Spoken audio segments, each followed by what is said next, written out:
I spent 6 days in the hospital, and when I came home my daughter-in-law stopped me at the door. I thought you would die, so I brought my parents to live here. Go away and don't bother us. I just smiled and said, enjoy. What I did the next day. Subscribe to the channel for more stories like this, and comment the city you're watching from. 6 days. That's how long I was trapped in that sterile hospital room, fighting pneumonia that nearly killed me. 6 days of oxygen masks and 4 drips, of nurses checking on me every few hours, of David promising he'd take care of everything at home. 6 days of believing my family actually cared whether I lived or died. I should have known better.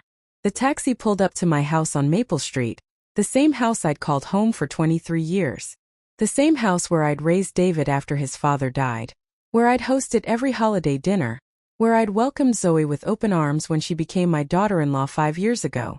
My hands shook as I fumbled for my keys, still weak from the medication and the ordeal my body had endured. But when I approached my front door, something was wrong. The familiar brass handle felt different under my fingers. I inserted my key and turned it, but nothing happened. I tried again, thinking maybe my hands were just too unsteady. Still nothing. That won't work anymore. I turned around and there was Zoe standing in the doorway like she owned the place. Her blonde hair was perfectly styled, her makeup flawless as always, but there was something cold in her blue eyes that I'd never seen before. Something that made my stomach clench with fear. What do you mean? I asked, my voice barely above a whisper. I changed the locks 3 days ago. I thought you were going to die, Paula, so I made some necessary arrangements. She crossed her arms and leaned against the doorframe, blocking my path. My parents needed a place to stay, and this house was just sitting here empty. I felt the world tilt around me. Empty? This is my house, Zoe. I've been in the hospital, not dead. Well, you're not dead, but you're also not coming back in. Her voice was matter-of-fact, like she was discussing the weather. My parents are settled in now. They've moved into your bedroom. It has the best view of the garden, and Mom's arthritis needs the morning sun. The words hit me like physical blows. My bedroom. The room I'd shared with David's father for 12 years before he passed. The room where I'd cried myself to sleep after his funeral. The room where I'd slowly rebuilt my life as a widow piece by piece. Where are my things? I managed to ask, though I dreaded the answer. Zoe waved her hand dismissively. I donated most of it. The clothes were so outdated, and honestly some of those old dresses smelled a bit musty. I kept a few practical items, they're in garbage bags in the garage. You can pick them up later when it's convenient.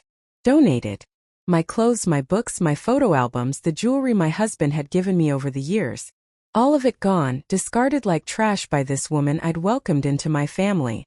I gripped the porch railing to keep from falling. This is my house, Zoe. My voice was stronger now, fueled by a growing anger. I'm the one on the deed. I'm the one who's been paying the mortgage for 23 years. She laughed, actually laughed. Oh, Paula, you're being dramatic. David and I have been taking care of this place for years.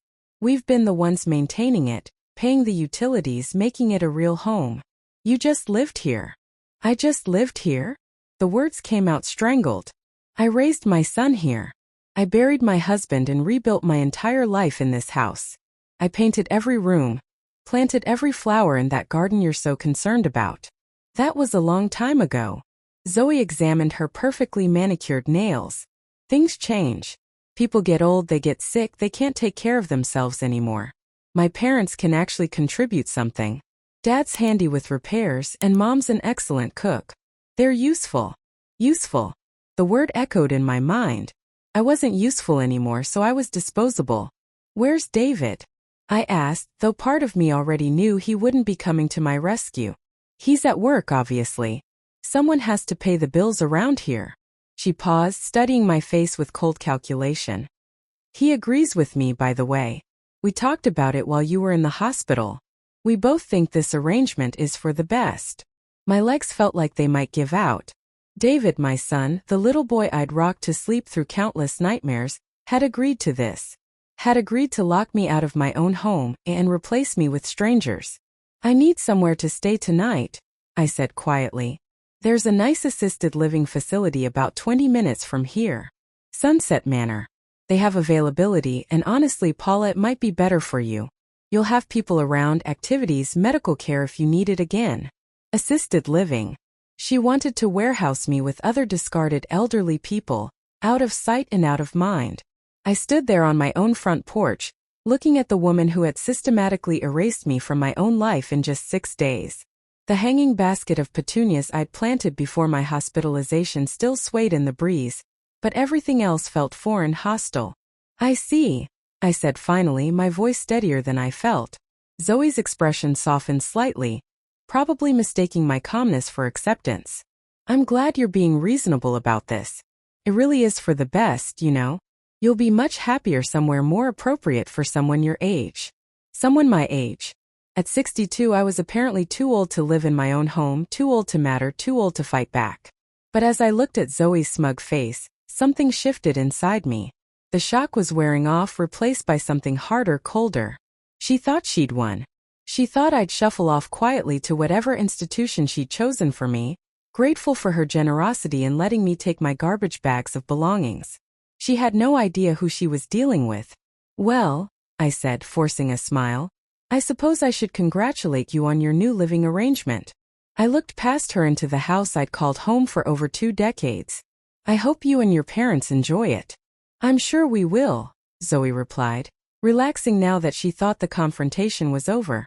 I turned and walked back toward the waiting taxi, my spine straight despite the exhaustion weighing down my limbs. Behind me, I heard the door close with a firm click, the sound of my old life ending. But as the taxi pulled away from the curb, I wasn't thinking about where I'd sleep tonight or how I'd rebuild my life at 62. I was thinking about something else entirely. I was thinking about the fact that Zoe had just made the biggest mistake of her life. My sister Margaret's house smelled like vanilla candles and disappointment. She'd taken me in without question when I called from the taxi, sobbing into the phone about what had happened.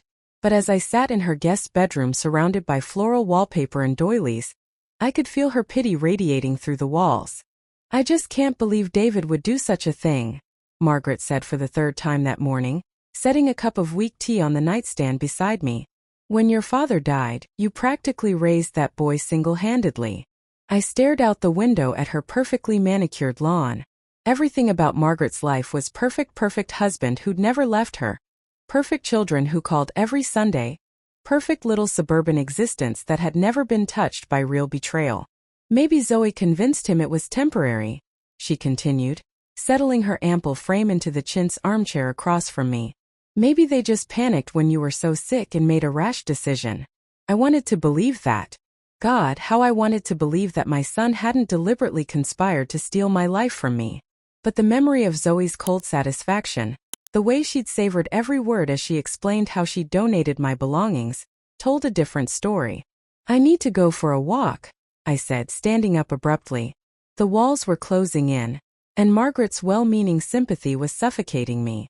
But you just got out of the hospital. You should be resting. I've been resting for 6 days. I need air. The neighborhood was quiet at 10 in the morning on a Tuesday. Most people were at work or busy with their daily routines. But as I walked, I found myself unconsciously heading toward Maple Street, toward the house that used to be mine. I told myself I was just getting exercise, but I knew I was lying. I needed to see it again to make sure it had really happened. Part of me hoped I'd wake up and discover this was all some medication-induced nightmare. I was still 2 blocks away when I ran into Eleanor Hendricks, walking her ancient Cocker Spaniel as she had every morning for the past 15 years. "Paula!" she exclaimed, her weathered face lighting up with genuine pleasure. "You're out of the hospital. I was so worried when I heard how sick you were. You heard about that?" "Oh yes, that lovely daughter-in-law of yours was telling everyone. She was so concerned about you, poor dear. Said you've been having episodes of confusion, forgetting things, leaving the stove on." Eleanor's expression grew concerned. She said the doctors weren't sure if you'd be able to live independently anymore. The blood in my veins turned to ice. Episodes of confusion? Well, yes. She mentioned it to several of us in the neighborhood. Said you've been getting forgetful, that she and David were worried about your safety. That's why they moved her parents in, to keep an eye on the house while you were getting the care you needed. I gripped Eleanor's arm, perhaps too tightly, because she winced. "Eleanor, I want you to listen to me very carefully. I have never had episodes of confusion. I have never forgotten to turn off the stove. I had pneumonia, a lung infection, not dementia. Eleanor's face went pale. But Zoe was so convincing. She showed us the burn marks on the kitchen counter where she said you'd left a pot holder too close to the burner. She was crying, Paula. Real tears. Said she didn't know what she and David were going to do. Burn marks. I'd accidentally scorched a pot holder 3 months ago while making David's birthday cake. One small accident, transformed by Zoe into evidence of mental decline. What else did she tell people? I asked, though I wasn't sure I wanted to know. Eleanor looked uncomfortable now. She said you'd been talking to your deceased husband, Henry, having full conversations with empty rooms. She was worried you were losing touch with reality. I did talk to Henry sometimes, usually when I was missing him particularly badly. I'd tell him about my day or ask his opinion about something David was doing. It wasn't unusual, most widows I knew did the same thing. But in Zoe's hands, private grief had become public evidence of insanity. She also mentioned that you'd been hoarding things. Newspapers, old mail, clothes you never wore. Said the house was becoming unlivable. I thought about my neat, organized home. Yes, I kept some newspapers for crossword puzzles. Yes, I held on to mail until I was sure I didn't need it. Yes, I had clothes in my closet that I rarely wore, didn't everyone? But Zoe had twisted normal behavior into pathology. How long has she been telling people this? I asked. Eleanor shifted uncomfortably. Oh, months now. Since the spring, I think. Maybe earlier. She said you'd made her promise not to tell anyone, that you were embarrassed about your condition. But she was so worried she had to confide in someone. Months. Zoe had been laying the groundwork for this betrayal for months, carefully constructing a narrative that would justify stealing my home and my life. She'd turned my neighbors into unwitting witnesses to my supposed decline, creating a network of people who would nod sympathetically when she finally made her move. Where is everyone thinking I am now? I managed to ask. Well, Zoe said you probably need to go into specialized care. She was looking into memory care facilities, trying to find somewhere that would be gentle with you during the transition. Eleanor's eyes filled with tears. We all felt so sorry for her, having to make such difficult decisions. She's so young to be dealing with an aging family member. An aging family member. Not her mother-in-law, not David's mother who had welcomed her into the family, but a burden to be managed and discarded. I thanked Eleanor and continued my walk, but now every step felt heavy with the weight of understanding. This wasn't a panic decision made during a medical emergency. This was a calculated campaign of character assassination that had been months in the making. By the time I reached my street, I felt numb. There was the house, looking exactly the same from the outside. The lawn was freshly mowed, probably by Zoe's handy father. New curtains hung in the living room windows, and I could see unfamiliar furniture through the glass. As I stood there, the front door opened and a woman I'd never seen before emerged. She was about my age, with gray-streaked hair pulled back in a practical ponytail. She wore gardening gloves and carried a watering can. This had to be Zoe's mother. She noticed me standing on the sidewalk and waved cheerfully. Good morning. Lovely day, isn't it? I managed to wave back, not trusting my voice. Here was the woman who was sleeping in my bed, watering my plants, living my life. And she had no idea who I was. The irony was crushing. Zoe's mother was probably a perfectly nice woman who thought she was doing her daughter a favor by helping care for an empty house while the owner recovered in a facility somewhere. She had no idea she was part of a theft. I turned and walked back toward Margaret's house, my mind reeling. The scope of Zoe's deception was breathtaking. She hadn't just stolen my home. She'd stolen my reputation, my relationships with my neighbors, even my identity as a competent adult. But as the shock wore off, something else began to take its place. Not just anger, though that was certainly there. Something colder and more determined. Zoe thought she was clever. She thought she'd covered all her bases, created an airtight story that would protect her from any consequences. She thought I was just a helpless old woman who would shuffle off to whatever institution she'd chosen and disappear quietly. She was about to learn just how wrong she could be. Because while Zoe had been busy playing her games and spinning her lies, she'd forgotten one crucial detail. I was the one who built that life she was now living. I was the one who knew where all the real secrets were buried. And I was far from finished with her. The next morning, I sat in Margaret's kitchen with a cup of coffee and my laptop, doing something I should have done years ago, actually examining the legal documents that govern my life. For too long, I trusted David and Zoe to handle the family finances, grateful that my son was taking care of business, so I didn't have to worry about paperwork and legal matters. What a fool I'd been. The property deed was crystal clear. The house on Maple Street was mine and mine alone. When Henry died 15 years ago, I'd made sure the title was transferred entirely into my name. David wasn't listed anywhere on the document. He had no legal claim to the house, no matter how many years he'd lived there or how many utility bills he'd paid. But as I dug deeper into the documents, a more disturbing picture began to emerge. The mortgage should have been paid off 3 years ago. I'd been making payments religiously for 20 years, and I distinctly remembered the celebration dinner David and I had planned for when the final payment was made. But according to the bank records I could access online, there was still a balance of nearly $40,000. My hand shook as I scrolled through the payment history. For the past 3 years, instead of the regular mortgage payments I thought I was making, much smaller amounts had been submitted. Just enough to keep the account current, but nowhere near enough to actually pay down the principal. Where had my money been going? I called the bank, prepared to demand answers, but what I learned made my blood run cold.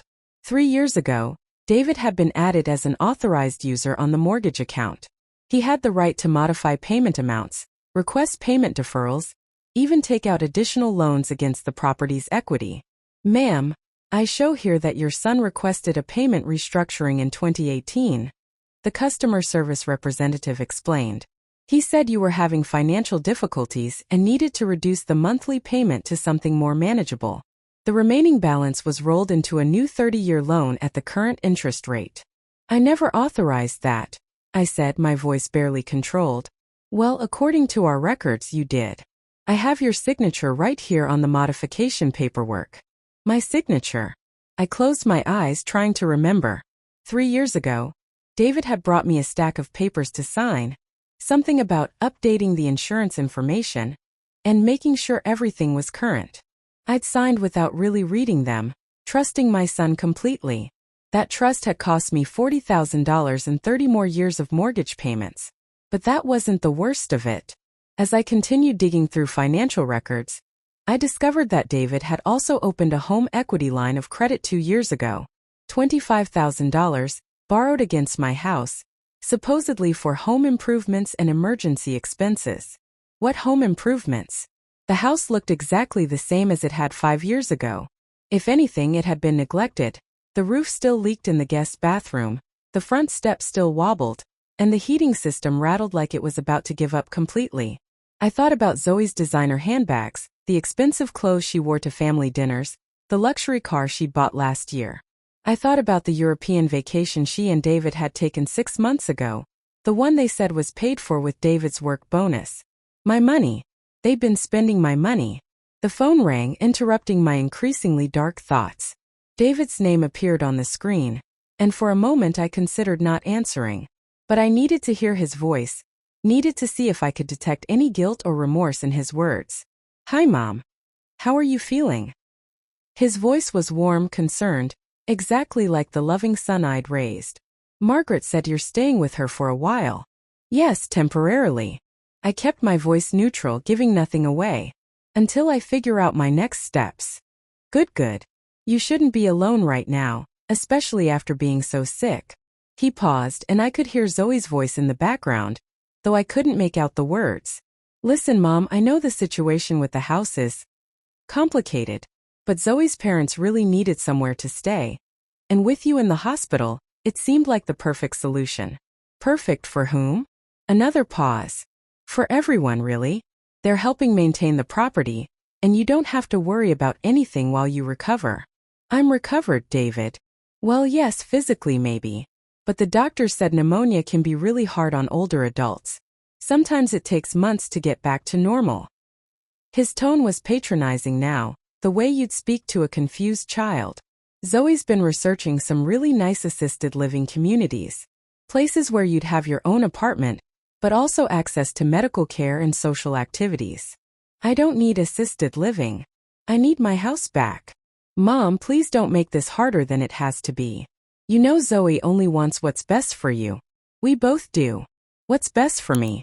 I wanted to laugh at the absurdity of it, but there was nothing funny about my son gaslighting me over the phone while sitting in my stolen home. David, I said carefully, do you remember when you modified my mortgage 3 years ago? Silence. Long telling silence. I don't. What do you mean? But his voice had changed, become guarded. The payment restructuring. The home equity loan. The $65,000 you've cost me in additional debt. Mom, those were necessary financial decisions. You were having trouble managing the payments, and I was trying to help you avoid foreclosure. The lie came so smoothly, so automatically, that I wondered how many times he'd rehearsed it. I'd never missed a mortgage payment in 23 years. My finances had been stable and carefully managed.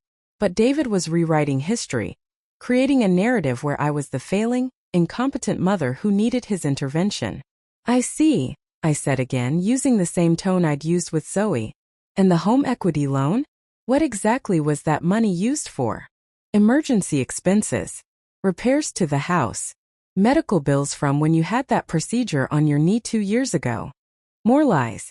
My knee surgery had been covered entirely by insurance, and I'd never had any medical debt. As for repairs, I was looking at a house that desperately needed maintenance that clearly hadn't been paid for with my money.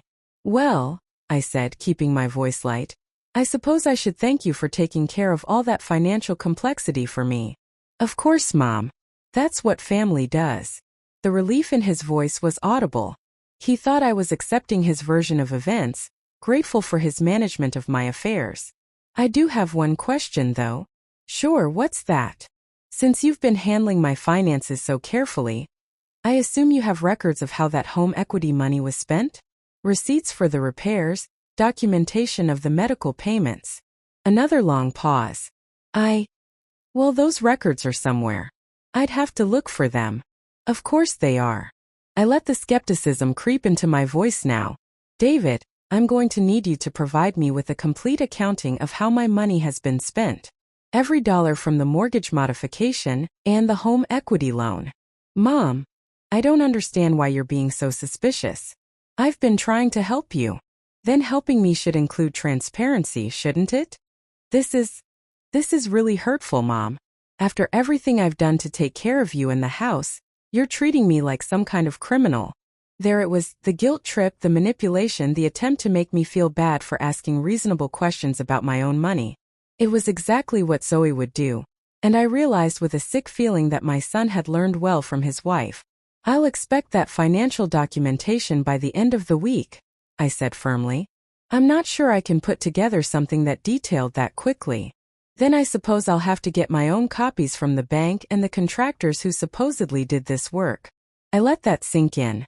Of course, if there weren't actually any contractors, that might be a problem. The silence stretched so long I wondered if he'd hung up. Mom, I think you're still not thinking clearly. Maybe we should wait to have this conversation until you're feeling more like yourself. Still not thinking clearly. There was the implication I'd been dreading, that my concerns about my money, my questions about their lies, were symptoms of mental decline rather than legitimate issues. I'm thinking very clearly, David. Clearer than I have in years, actually. I have to go, he said abruptly. We'll talk later when you're feeling better. The line went dead, leaving me staring at my phone in Margaret's sunny kitchen. But instead of feeling defeated, I felt energized. Because David's lies had revealed something crucial. This theft wasn't just about the house.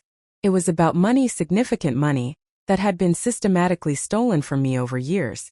And unlike the emotional manipulation and gaslighting, financial fraud left paper trails. I opened my laptop again and began making a list of every institution I needed to contact, every record I needed to obtain. David and Zoe thought they'd been clever, but they'd underestimated one crucial thing about me. I hadn't survived 15 years as a widow by being helpless. I'd learned to manage money, to read contracts, to ask hard questions. I'd just been foolish enough to trust my son with that knowledge. That trust was gone now. And without it, David and Zoe were about to discover just how dangerous a determined 62-year-old woman could be. Richard Hawthorne had been Henry's lawyer, and mine, for over 20 years. His office still smelled like leather and old books, Exactly as I remembered from when Henry and I had first drawn up our wills. But now, instead of planning for the future, I was fighting to reclaim my past. Paula, I have to say, this is one of the most brazen cases of elder financial abuse I've seen in 30 years of practice, Richard said, reviewing the documents I'd gathered over the past week. The good news is that everything they've done appears to have been done legally. Your son was clever enough to get your signature on everything. The bad news is that proving coercion or fraud is going to be extremely difficult. I'd expected as much. David hadn't been stupid about his theft, he'd been methodical, patient, careful to cover his legal tracks. But the house, I said. Surely I can get my own house back. Absolutely. David has no legal claim to the property whatsoever. You could have them all removed today if you wanted to. Richard leaned back in his chair, studying me over his reading glasses. The question is whether that's the best approach for your long-term interests. What do you mean? Well, if you simply evict them, they'll have time to cover their tracks, hide assets, maybe even declare bankruptcy to avoid repaying what they've stolen. But if we're patient, if we let them think they're getting away with it a little longer, we might be able to recover significantly more. I thought about this. You're suggesting I let them keep living in my house? I'm suggesting we use their overconfidence against them. Right now, they think you're a helpless old woman who doesn't understand what's happening to her. They're not being careful because they don't think they need to be. And if I change that perception, then they'll start hiding things, moving money around, destroying records, preparing for a legal battle. Richard smiled grimly. But if a confused, defeated old woman starts showing up at the house occasionally, just wanting to visit her old home, well, that's not threatening to anyone, is it? I began to understand what he was suggesting. You want me to play the role they've created for me. For now. While we gather evidence, document their lifestyle, trace where your money actually went. And while we set up a few insurance policies. What kind of insurance policies? Richard pulled out a fresh legal pad and began writing. First, we're going to put that house in a trust with you as the sole beneficiary. That will make it much harder for anyone to claim they have rights to it. Second, we're going to document every single financial transaction they've made using your money. And third, he looked up at me with something that might have been admiration. Third, we're going to make sure that when this is over, they'll be begging you to let them leave quietly. The next morning, I drove to Maple Street for the first time since Zoe had locked me out. My hands were shaking as I parked across the street, but not from fear. From anticipation. I dressed carefully for this performance. A slightly rumpled blouse, comfortable shoes that looked worn, my hair pulled back without much attention to style. I wanted to look like exactly what Zoe had told everyone I was. A confused, declining old woman who posed no threat to anyone. The front yard looked immaculate. Someone had planted new flowers along the walkway, and the lawn was perfectly edged. My house had never looked better, which only made what I was about to do feel more justified. I walked up to the front door and knocked gently. Zoe answered, and I watched her expression shift from surprise to irritation to carefully crafted sympathy. Paula, what are you doing here? I was hoping I could see the house, I said, making my voice sound smaller, more tentative than usual. I know I can't live here anymore, but I left some things behind and I miss my home. Zoe's expression softened, probably because she thought she was witnessing the pathetic final gasps of a defeated woman. Oh honey, of course you can visit. Come in, come in. She stepped aside, and I walked into what had been my living room for over 20 years. It was completely transformed. My comfortable, lived-in furniture had been replaced with modern pieces that looked expensive but uncomfortable. The family photos that had covered the mantel were gone, replaced by artistic prints that meant nothing to anyone. Even the paint color was different, a cold gray that made the room feel like a showroom rather than a home. It looks so different, I said, and the sadness in my voice wasn't entirely an act. We thought it needed updating, Zoe said, watching my reaction carefully. My parents have such good taste, and they offered to help redecorate. You don't mind, do you? Mind? They'd erased every trace of my life from this room and were asking if I minded? No, of course not, I said instead. It's very modern. Would you like some tea? You look a little pale. I accepted the offer and followed her into the kitchen, which had also been completely reorganized. The warm yellow walls I'd loved were now stark white, and expensive-looking appliances had replaced my perfectly functional older ones. "These are beautiful," I said, running my hand along the granite countertop that had replaced my butcher block island. "They must have been expensive." "Oh well, we wanted to make some improvements while we had the chance. David thought you'd like the updates when you visit." "When I visit." As if this was no longer my home but a place I might occasionally be allowed to see. "I'm so grateful that you and David are taking such good care of everything," I said, playing my role perfectly. "I worry sometimes that I wasn't maintaining things properly toward the end." Zoe's eyes lit up.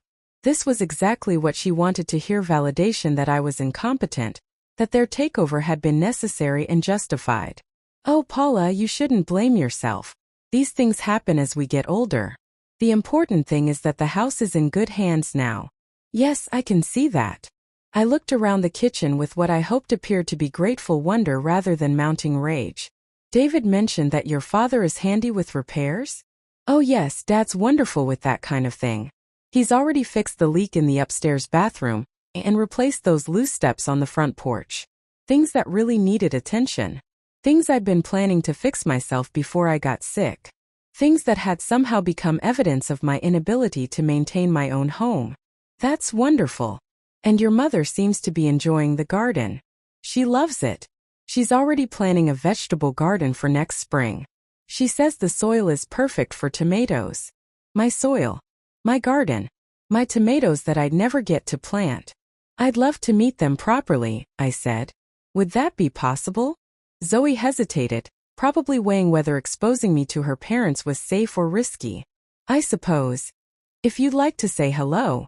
She led me to the back porch, where an older woman was repotting plants at a table that had once been mine. This was definitely Zoe's mother. They had the same blonde hair and sharp features, though age had softened the edges somewhat.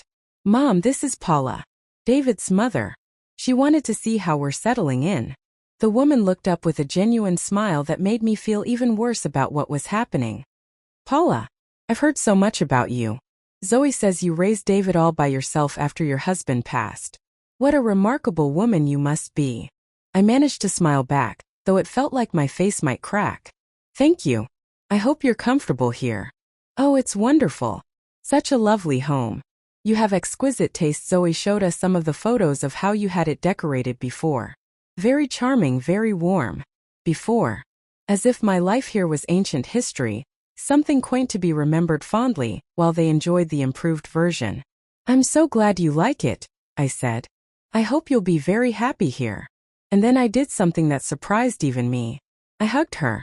This woman who was sleeping in my bed, living in my house, but who genuinely believed she was helping her daughter through a difficult situation. "Thank you for taking such good care of everything," I whispered in her ear. "It means the world to me." When I pulled away, her eyes were moist. "Oh my dear, you're so gracious. I know this must be hard for you." If only she knew. I spent another 20 minutes playing the role of the grateful, slightly confused former homeowner. I admired their improvements, praised their taste, and expressed repeated gratitude for their care of my old home. By the time I left, Zoe looked completely relaxed, probably convinced that I was harmless and pathetic. But as I drove away, I was thinking about everything I'd observed. The expensive renovations that had been paid for with my stolen money. The way Zoe's parents had settled in as if they planned to stay permanently. The complete erasure of my existence from a house I'd lived in for over 20 years. Most importantly, I was thinking about how comfortable they all seemed, how secure in their new life, how unprepared they were for what was coming. Richard had been right.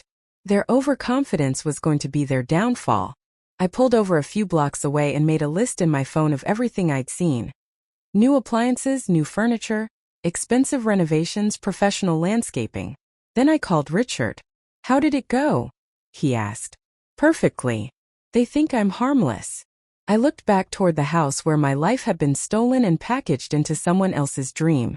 How long do you think it will take to trace where all my money went? Give me 2 weeks. Maybe 3 if they've been really creative with their accounting. And then we start phase 2 of your plan. The part where they realize they've made a terrible mistake. I smiled as I started the car again. Zoe had been so pleased with herself, so confident that she'd won. She had no idea that her victory lap was about to become her funeral march. Two could play the long game. And I'd had a lot more practice. 3 weeks into my new routine, I had become a fixture in my old neighborhood. Every Tuesday and Friday, I would drive to Maple Street and spend an hour or two visiting my old home. Sometimes I brought flowers for the garden. Sometimes I carried a small gift for Zoe's parents. Always, I maintained the performance of a grateful, slightly confused woman who just wanted to feel connected to her past. And it was driving Zoe absolutely insane. She was here again yesterday. I heard her hissing into her phone as I approached the front door with a plate of homemade cookies. Just showed up with some story about wanting to see how Mom's tomatoes were growing. I knocked gently, smiling to myself as I heard her rapid footsteps and the sound of the phone being quickly hung up. Paula! What a surprise! Zoe's smile was strained, her voice artificially bright. 2 visits this week. We're so lucky. I hope you don't mind. I made these for your parents. I held up the plate of chocolate chip cookies, still warm from Margaret's oven. Your mother mentioned she missed homemade sweets. I could see Zoe's jaw tighten, but she couldn't refuse without seeming cruel. How thoughtful. I'm sure they'll appreciate it. Is your father around? I wanted to thank him for fixing that loose board on the back porch. I noticed it when I was here Tuesday. He's resting right now. Doctor's appointment this morning, you know how it is. But I could see movement through the kitchen window. A man's figure puttering around what used to be my space. Zoe was lying, trying to limit my contact with her parents. Interesting. Of course. Maybe next time. I paused, looking around the front yard with what I hoped appeared to be nostalgic appreciation. You know, I've been thinking about what you said about assisted living facilities. Zoe's expression immediately became more attentive. Oh. Well, I realize I may have been a bit resistant to the idea before. But staying with Margaret has made me think that maybe I do need more structure in my life. More support. I watched hope flicker across Zoe's face. This was what she wanted me accepting my exile, validating her narrative that I was too old and confused to live independently. That's very mature of you, Paula. I know it's a big adjustment, but I really think you'd be happier somewhere designed for people in your stage of life. My stage of life. As if 62 was ancient. As if I was ready for a warehouse where inconvenient elderly people were stored until they died. I was wondering if you could help me research some options. You mentioned you'd already looked into some places. Oh yes, I have a whole folder of information. Some really lovely places with activities and medical support. Zoe was practically glowing now, probably imagining my final removal from her life. Would you like me to set up some tours? That would be wonderful. But I'd want to be very careful about the decision. Maybe we could visit a few places together? I'd value your opinion. Of course. I'd be happy to help with that. And David too, naturally. This is such a big decision. I'd want my son there to help me think it through. A flicker of something crossed Zoe's face, annoyance, maybe even panic. Well, David's been so busy with work lately. I'm not sure he'd have time for multiple facility tours. Oh, I'm sure he'd make time for something this important. After all, this is about his mother's future. I smiled innocently. I'll give him a call tonight and see when he's available. Actually, maybe it would be better if I talked to him first. You know how stressed he gets about emotional decisions. I could present the options to him first, narrow down the list so we don't overwhelm him. Zoe wanted to control the narrative, to make sure David heard her version of events before mine. But I wasn't going to make that easy for her. That's very thoughtful, but I think I should be the one to discuss this with my son. Mother to son, you understand. I could see the frustration building behind Zoe's carefully maintained facade. She'd thought she was dealing with a declining, manageable old woman, but I kept asserting myself in small ways that disrupted her control. Of course, she said finally. Whatever you think is best. I should probably also start thinking about what to do with my belongings. The things you put in the garage. I looked toward the side of the house where my life had been stored in garbage bags. I suppose I should sort through them, decide what's worth keeping and what should be donated. Oh, you don't need to worry about that. I can take care of sorting through everything. That's very generous, but I think I should do it myself. Some of those things have sentimental value that might not be obvious to someone else. I paused, letting that sink in. Like my jewelry box. I'd hate for something with emotional significance to accidentally get donated. Zoe's face went slightly pale. Your jewelry box? The wooden one that was on my dresser. Henry gave it to me for our 10th anniversary. It has some pieces in it that belonged to his mother. I tilted my head, studying her expression. I didn't see it when I looked through the bags last week. I'm not sure where that ended up. Things got moved around so quickly when we were packing. I'm sure it's somewhere safe. Maybe in your bedroom? Sometimes when people are packing quickly, they put valuable items aside and then forget where they placed them. I'll look for it, Zoe said quickly. Thank you. Some of those pieces are quite valuable, and they're all I have left of Henry's family. I smiled pleasantly. I know you understand how important family heirlooms can be. I spent another 20 minutes playing my role, admiring their improvements and expressing gratitude for their care of my former home. But underneath the pleasant conversation, I could see Zoe becoming increasingly agitated. When I finally left, I drove around the block and parked where I could see the house. Within 5 minutes, Zoe was on the phone again, pacing back and forth in front of the living room window. Her gestures were animated, clearly distressed. 20 minutes later, David's car pulled into the driveway. Perfect. The next day I called David directly. Hi, honey. I hope I'm not interrupting anything important. Not at all, Mom. What's up? His voice was guarded, probably still rattled from whatever conversation he'd had with Zoe the night before. Well, I wanted to talk to you about my living situation. I've been thinking about what you and Zoe suggested about assisted living, and I think you might be right. Silence. Then, really? Yes, I think I need more structure, more support. Staying with Margaret has been wonderful, but I can see how it's disrupting her routine. I paused. Zoe offered to help me research some facilities, but this is such a big decision. I was hoping you could be involved too. Of course, Mom. Whatever you need. I was thinking we could spend a weekend touring some places together. Just you and me, like when you were little and we'd go house hunting for fun, remember? Another pause. I could practically hear him thinking, probably weighing Zoe's desire to control the situation against his obligation to appear like a caring son. That sounds nice, Mom. Let me check my schedule and get back to you. Wonderful. And David?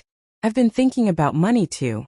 I know you've been managing my finances and I'm grateful, but if I'm going into assisted living, I should probably understand my financial situation better. You know, what I can afford, what kind of monthly payments I'll be able to make. The silence stretched so long I wondered if the call had dropped. David? Are you there? Yes, sorry. I was just thinking. Your finances are a little complicated right now, Mom. Maybe we should wait until after you've toured some facilities to worry about the financial details. Oh, but I'd hate to fall in love with a place only to discover I can't afford it. Could you maybe put together a summary for me? Just the basics, what money I have available, what my monthly income is, that sort of thing. Yes, I suppose I could do that. And David? I visited the house again yesterday to see how your in-laws are settling in. They seem like lovely people. They are. Mom, about those visits. Yes. Maybe you shouldn't come by quite so often. Zoe's parents are still adjusting, and frequent visitors might make them feel unsettled. Oh, I wouldn't want to make them uncomfortable, though they seem to enjoy my visits. Your mother-in-law and I had a lovely chat about gardening yesterday. What did you talk about? Interesting. He sounded worried. Oh, just garden things. She's planning such wonderful improvements for next spring. New raised beds, a greenhouse in the corner by the oak tree. I paused. Those sound like expensive projects. Mom, I really think you should limit your visits. Of course, if that's what's best. Though I do worry about my jewelry box. I mentioned it to Zoe, but she hasn't been able to locate it yet. Your jewelry box? The one with Henry's mother's rings.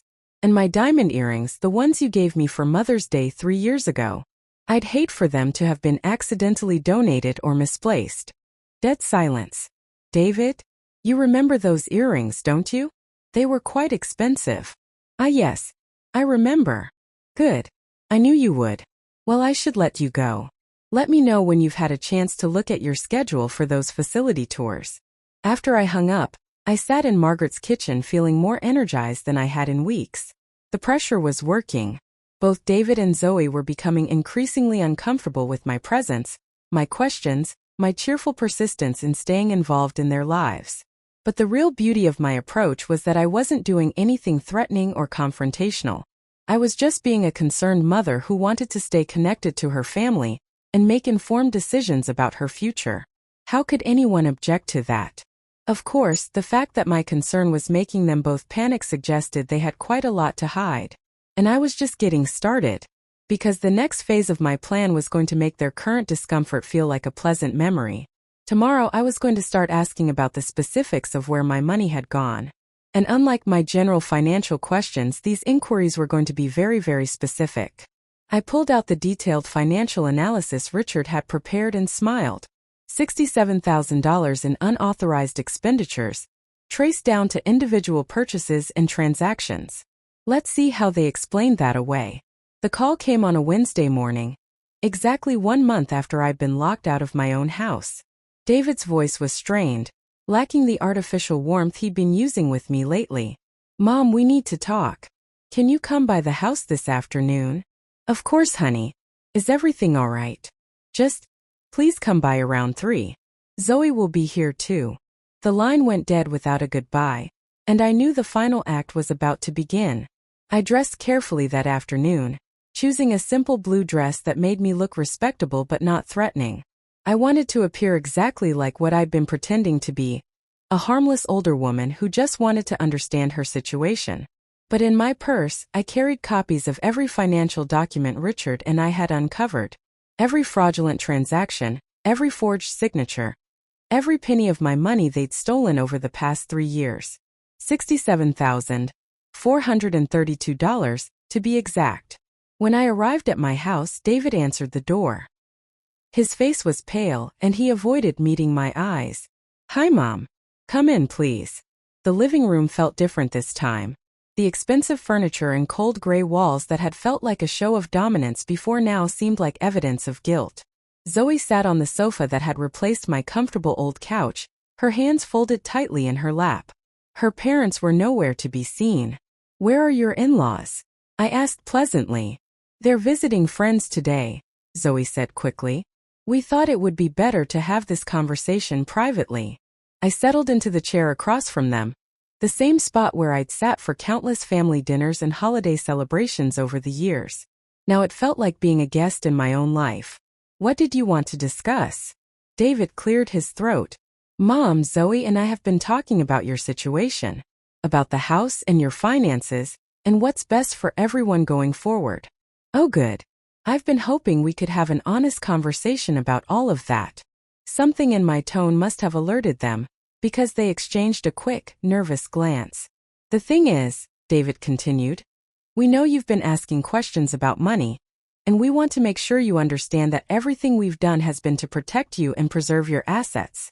"Protect me from what?" "From making poor financial decisions. From being taken advantage of." Zoe leaned forward, her voice taking on that patronizing tone I'd grown to hate. "Paula, we know it's hard to accept, but you haven't been managing things well for a while now. The missed payments, the confusion about bills, the way you were letting the house deteriorate." I nodded thoughtfully. "You're absolutely right. I have been confused about some things lately." Relief flickered across both their faces.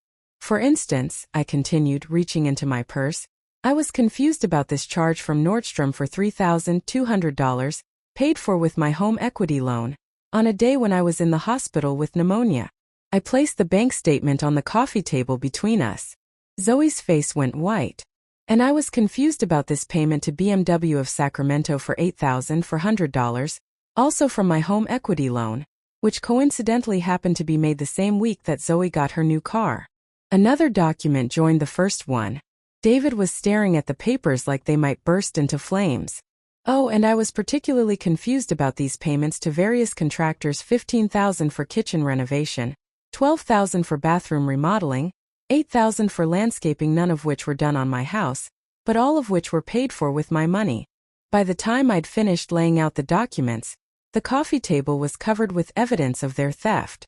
The room was completely silent except for the ticking of the grandfather clock that had been Henry's pride and joy. "Now," I said, settling back in my chair, "maybe you can help clear up my confusion." David opened and closed his mouth several times before managing to speak. "Mom, these expenses were all legitimate. The contractors did work on the house." "Really? Which contractors?" I pulled out another sheet of paper. "Because I called all of them." Fascinating conversations. Apparently, the kitchen renovation was done on a house on Elm Street. The bathroom remodeling was completed on Zoe's parents' old place before they moved in here. And that landscaping? Well, that was done on a house that your wife's sister just happened to purchase 6 months ago. The silence stretched until it became unbearable. "You stole from me," I said quietly. "For 3 years you systematically stole money from your own mother. You used my trust, my love for you, to fund your lifestyle while telling me it was for home improvements and emergency expenses." "It wasn't like that," Zoe said desperately. "We were going to pay it back. We just needed some time to get our finances straightened out." "With what money? David hasn't had a raise in 2 years and Zoe doesn't work. How exactly were you planning to pay back $67,000? "We have a plan," David said weakly. "Your plan was to put me in assisted living and sell my house." The words came out calm, matter of fact. "That's why you needed me declared incompetent. That's why you spread lies about my mental state to the neighbors. You needed everyone to believe I was declining, so no one would question your decisions about my future." "Mom, please let us explain." "Oh, I think I understand perfectly." I looked around the room they'd redecorated with my stolen money. "You wanted my house, my savings, my life. You just didn't want me in it." Zoe was crying now, but they weren't tears of remorse. They were tears of panic, of someone who'd been caught and was facing consequences. "What do you want?" she whispered. "What do I want?" I considered the question. "I want my house back. I want every penny of my money returned with interest. And I want you both to understand something very important." I leaned forward, letting all pretense of the confused, helpless old woman fall away. "I want you to know that I could destroy you. I have enough evidence of financial elder abuse to send you both to prison. I have documentation that would ruin David's career and ensure that neither of you ever gets another loan or credit card for the rest of your lives." They stared at me in horror, finally seeing me clearly for the first time in years. "But I'm not going to do that. Do you know why?" They shook their heads. "Because I'm not cruel. Because despite everything you've done to me, I still remember the little boy I raised, even if he's forgotten the woman who sacrificed everything for him." I looked directly at David. "And because I want you to live with the knowledge of what you became." I stood up, gathering my documents. "Here's what's going to happen. Zoe's parents will be gone by the weekend.